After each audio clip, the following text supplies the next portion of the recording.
Episode की शुरुआत में दिखाते हैं कि हान स्कूल से जा ही रहा होता है कि तभी वहाँ पर फैंग अपने कार से आ जाता है और जल्दी से बाहर निकलकर उसे रुकने के लिए कहता है। उसे देखकर हान उससे पूछता है अब तुम्हें क्या चाहिए। फैंग कहता है कि अब जबकि तुम मरे नहीं हो तो हमारे स्कोर सेटल करने का वक्त आ गया है। उस वक्त तो तुम और लियांग जिंगसी कैनन में रॉकेट लॉन्चर के दम पर काफी ज्यादा उछल कूद कर रहे थे। चलो अब बताओ कि तुम मेरे हाथों से मरना चाहोगे या फिर सुसाइड करना चाहोगे। ये सब सुनकर हान उससे पूछता है कि चलो जल्दी से बता दो कि लियांग कहाँ पर है, कहीं तुमने उसे हर्ट तो नहीं कर दिया है ना। ये पूछकर वो सोचता है कि लियांग के कैरेक्टर के अनुसार जब कभी भी वो मुसीबत में पड़ेगा तो वो जल्दी ही मुझे कांटेक्ट करेगा, लेकिन अभी तक उसने मुझे कांटेक्ट नहीं किया है, कहीं उसे कुछ हो तो नहीं गया है ना। वहीं पर फैंग उससे कहता है कि उसकी चिंता करने के बजाय तुम्हें अपनी चिंता करनी चाहिए। आखिर मेरे फैमिली का बिजनेस बर्बाद करने की तुम्हारी हिम्मत कैसे हुई? अब तो तुम्हारे पास रॉकेट लॉन्चर भी नहीं है, अब मैं तुम्हें खत्म कर दूंगा। उसे देखकर सभी लोग बातें करने लगे होते हैं कि फैंग झांतियान तो हमारा सीनियर है ना, मैंने सुना है कि उसका फैमिली स्पिरिचुअल एनर्जी रिवाइव होने से पहले ही एक हिडन फैमिली हुआ करती थी। इसी तरह से सभी लोग उन दोनों के बारे में बातें कर रहे होते हैं। वहीं पर ये सब सुनकर फैंग उससे कहता है कि मैं नहीं चाहता हूँ कि लोग ये बोले कि मेरी फैमिली तुम्हें बुली कर रही है, इसलिए मैं तुम्हें एक चांस देता हूँ। अगर तुम मुझे सच सच बता देते हो कि मेढक के तुम्हें निकलने से लेकर बाहर आने तक क्या क्या हुआ था, अगर तुम मुझे सब कुछ बता देते हो तो मैं सिर्फ तुम्हारा एक पैर ही तोड़ूंगा। ये सब सुनकर हान उसके बात को वहीं पर काटते हुए कहते हैं कि बकबक करना बंद करो और चलो मुझसे बैटल करो। तभी वहां पर उनके नया टीचर आकर कहते हैं कि तुम लोग जो कुछ भी कर रहे हो वो सब करना बंद कर दो। क्या तुम लोगों को पता नहीं है कि स्टूडेंट को स्कूल में फाइट करना अलाउ नहीं है? तभी उनके एल्डर ली, जिसका हालत लियांग काफी ज्यादा खराब कर दिया था, वो आगे आकर कहने लगता है कि एक छोटे से टीचर होने के बावजूद भी हमारे फैंग फैमिली में मेडल करने की आखिर तुम्हारी हिम्मत कैसे हो गई। ये सुनकर वो टीचर कहता है कि मुझे इससे कोई फर्क नहीं पड़ता कि तुम फैंग फैमिली से हो, झाओ फैमिली से हो या फिर ली फैमिली से हो। इस स्कूल के सभी स्टूडेंट को रूल फॉलो करना ही पड़ता है और जो लोग फॉलो नहीं करेंगे उन्हें रूल के अकॉर्डिंग पनिशमेंट दिया जाएगा। और तुम किसी स्टूडेंट के जैसा लग तो नहीं रहे हो, जल्दी से यहाँ से निकल जाओ नहीं तो मुझे सिक्योरिटी को बुलाना पड़ेगा। ये सुनकर वो बुढ़ा भड़क जाता है और कहने लगता है कि तुम सिक्योरिटी को बुलाओगे? तुम्हारा प्रिंसिपल भी मुझसे ऐसा बात करने के बारे में सोच नहीं सकता है और तुम मुझसे ऐसे बात कर रहे हो। ये सुनकर वो टीचर भी भड़क जाता है और वो उसे किक मारकर फेंकते हुए कहता है कि तुम काफी ज्यादा बकबक कर रहे थे।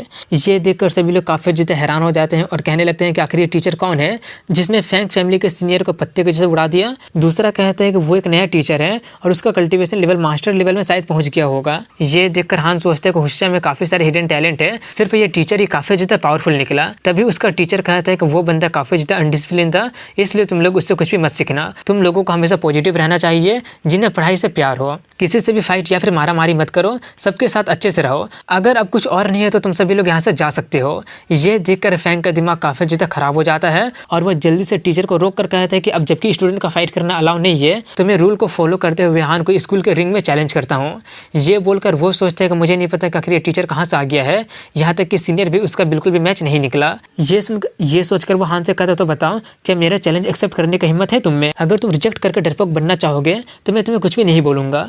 ये बोलकर वो सोचता है कि मैं तुम्हें रिंग में मार मार कर खत्म कर दूंगा। ये सब सुनकर टीचर उससे पूछता तो बताओ क्या तुम उसका चैलेंज एक्सेप्ट करना चाहते हो या फिर नहीं करना चाहते हो?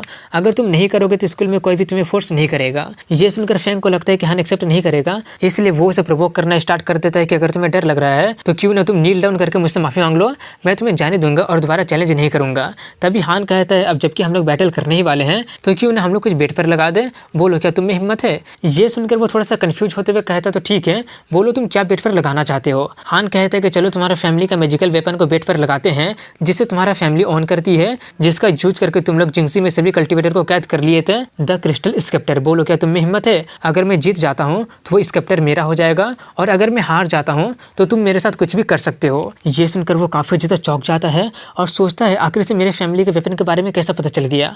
बाहरी लोग सिर्फ यही जानते हैं कि हमारा फैमिली एक मैजिक वेपन को ओन करती है, लेकिन उन्हें एग्जैक्ट पता नहीं है कि आखिर वो किस तरह का मैजिक वेपन है। तभी हान उसका मजाक उड़ाते हुए कहता है अगर तुम चैलेंज एक्सेप्ट करने से डर रहे हो तो क्यों ना तुम मेरे सामने नील डाउन करके मुझे गॉड क्यों नहीं बुला लेते हो? अगर तुम ऐसा करते हो तो मैं तुम्हें छोड़ दूंगा। ये सुनकर वो भड़कते हुए कहता है कि मुझे तुमसे बिल्कुल भी डर नहीं लग रहा है, मैं बेट करने के लिए तैयार हूँ। ये सुनकर हान अपने टीचर को विटनेस बनने के लिए कहता है। इसके लिए वो मान जाता है और इसके बाद वो सभी लोग स्कूल के स्टेडियम में फाइट करने के लिए चले जाते हैं, जहाँ पर सभी लोग फैंग के बारे में बातें कर रहे होते हैं कि एक हिडन फैमिली के मेंबर होने के कारण वो बचपन से ही कल्टीवेट करते आ रहा है तो वो जरूर हान को काफी आराम से हरा देगा। वहीं पर हान उससे कहता है कि मैं तो यहीं पर हूँ, मुझे लगता है कि तुम्हें भी तुम्हारा क्रिस्टल स्केप्टर को निकाल लेना चाहिए। फैंग कहता है कि तुम इतना ज्यादा एरोगेंट क्यों हो रहे हो जैसे कि तुम ही जीतोगे, या फिर तुम ये बोलने की कोशिश कर रहे हो कि मैं अपनी बात से मुकर जाऊंगा? हान कहता है कि हाँ मुझे लग रहा है कि तुम अपनी बात से मुकर जाओगे, इसलिए जल्दी से अपने क्रिस्टल स्केप्टर को निकालो नहीं तो मैं फाइट नहीं करूंगा। ये सुनकर फैंग काफी ज्यादा गुस्सा हो जाता है, लेकिन वो खुद को शांत करते हुए अपने लोगों को उसे लाने के लिए भेज देता है